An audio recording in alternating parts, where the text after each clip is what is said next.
Money. Done. Yeah.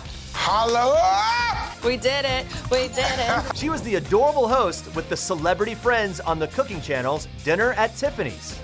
Ladies first. Tim. I was gonna say. From Saved by the Bell to serving up mouth-watering dishes, Tiffani Thiessen has been America's sweetheart every step of the way. Food is one of those things that I've always felt really brings people together. It's something where I feel like breaking bread, you know, with the people that you love is such a natural, wonderful, amazing thing that it puts a smile on anybody's face. After 3 seasons of her successful show and a lifetime of entertaining, Tiffani decided it was time to share her favorite recipes with a new cookbook, Pull Up a Chair.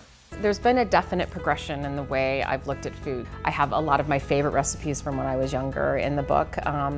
Most of them I've kind of changed a little bit and made it a little more for me. As I got older, into my teenage years and early 20s, and I started really traveling and going to other countries and all these other places, you know, that kind of thing has definitely influenced a lot of the style of my food, whether it's Southern food or French food or whatever. And then the next phase has definitely been, you know, I started entertaining for friends because I was living by myself, and then I met my husband, and so I was, you know, wanting to, like, you know, entertain him and make him happy, and I'm a mom now. So there's a lot of very family-friendly recipes, I would say, in the book because we're a family now. Pull Up a Chair comes out this month, and to celebrate, Tiffani is inviting us into her kitchen to show us what she really cooks for dinner. Hi, I'm Tiffani Thiessen, and well, this is my kitchen where I spend most of my time. I do all my cooking in here. Okay, so let me show you around. I'm gonna show you some of my favorite things about my kitchen. One, I love this island because it's huge. I do a lot of my prep, a lot of my recipe testing on this countertop, literally. Favorite cast iron skillet. I cook a lot of things out of cast iron. If you do not have a cast iron skillet, run and go get one, please. This is very cool. My husband actually got this for me. He came back and I was like, what the heck is this thing? But it's actually really cool because when you're cooking and like doing stuff that is messy, you put your rings on it. Isn't that cute? Love it. So that's another favorite. This is a very cool thing.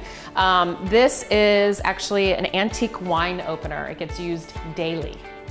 All right, so this is another favorite thing in my kitchen. I actually had this custom built. It's pure walnut, and it is a huge chopping block, basically. I have another prep sink right here, which is great, so I can literally wash and cut everything here with the trash cans for discarding right here. What else is really good? My fridge. You wanna take a peek at my fridge? So, I of course cook a lot. I have a lot of condiments. We have a dairy drawer, which has a lot of cheeses and stuff. Of course, our eggs from our own chickens, which is awesome. They're so pretty, the colors are so beautiful. We eat a lot of fruit, yogurt, my fresh herbs from my garden. I keep them in here, and you just kind of spin it around, and it's awesome. You can just kind of pick out which herbs you need. Almond milk, regular milk, heavy cream, juices. We got it all, people. What else? And then lastly, a couple things over here. This is an old antique sign that we found actually in an antique store. And so we built this cabinet literally to fit this exact sign. And Smith, of course, is my married name. And then I literally have all my cookbooks in here and also my office. I have so many. I kind of am addicted to cookbooks, which is great that I finally did one of my own. And then of course wine is in this one. Wine's down here, wine's down here. I also love wine. I hope you've enjoyed seeing my kitchen. Today I am making my chicken and dumplings from my book, Pull Up a Chair. I'm super excited. There's one of these recipes that is perfect for fall and winter. It makes you feel like you're getting a big old hug. All right, oh my gosh, it smells so good, you guys. I wish you could smell this. It's amazing.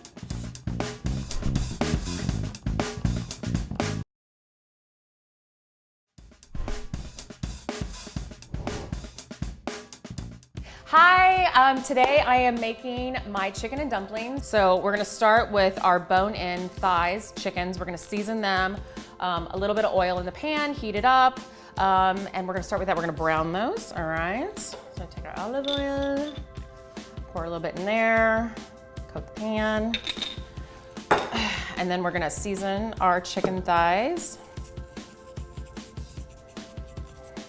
little bit of that. Wait, hold on.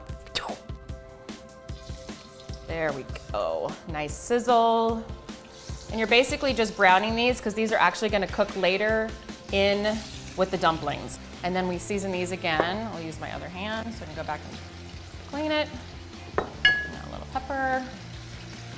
All right, I've got my pretty veggies. We're gonna do a couple carrots. We have a parsnip and then fennel. Clean these up a little bit. Of course, again, you can put any kind of veggie you feel might work for this for you. You can tailor it to you. These are just the ones that are some staples and some that I love. We're gonna get these diced up. Let's go see how our chicken's doing. We'll flip the chicken over once it's nice and browned on the one side, and we'll do the other side. Now the chicken's browned on both sides. We actually take this out. Now we add the butter. And then we do the onions first. I spared you me cutting onions because I cry. Yeah. So we get these nice and sauteed until they're translucent in color. I have a love for the South. My best friend's from South Carolina, and so I love cooking Southern food, and this is a definite like staple in the South. But I also grew up actually eating this as well, so double whammy for me. All right, so we're gonna add our carrots and parsnips, and then we got the fennel. Get all of these together. All right, the veggies are all browned and ready to go. So now I'm gonna take my 2 things of garlic and I'm gonna grate those right in. And you really just kind of a couple extra minutes for the garlic so it becomes fragrant. And then we're gonna add our flour and start thickening things up for the actual chicken and dumplings. So now we're gonna add my favorite part, which is the sherry. And then we're gonna scrape up all the like broken bits and all the good stuff at the bottom of the pan. Now that most of that sherry is evaporated and all that, now we're gonna add our chicken stock. Now I'm gonna make my little herb bundle. So I've got fresh parsley, thyme, and we got bay leaves. And I just take some twine and wrap it around, and you just throw it in. We're gonna put our chicken back in as well. Make sure it's pretty covered because you want it to cook the rest of the way in here.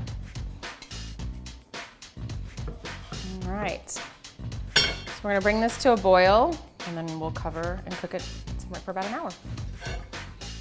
Okay, so it's been an hour. The chicken has come out and I've cooled it so I can actually put my fingers on it and not burn myself.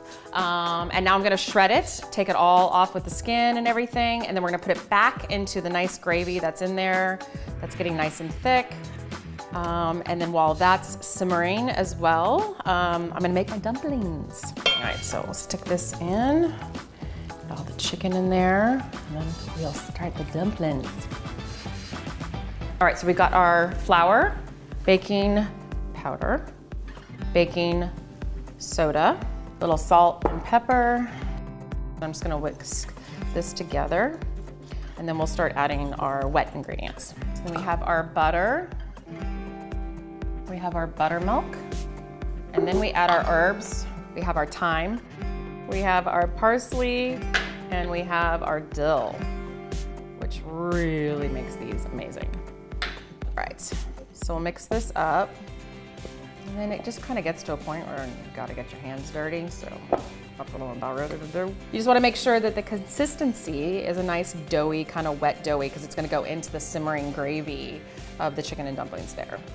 So that looks good. I'm just going to get some flour on the board, and we're going to make our little like golf ball size dumplings.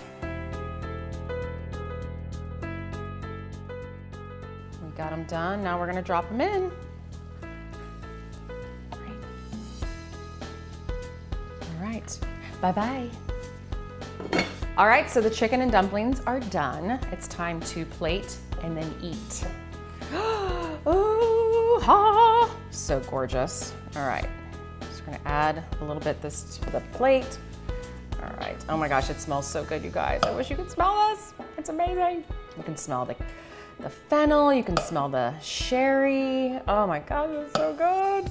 There's our chicken and dumplings, and then I add a little parsley on the top to garnish. Of course, you can't have chicken and dumplings without a really good glass of vino.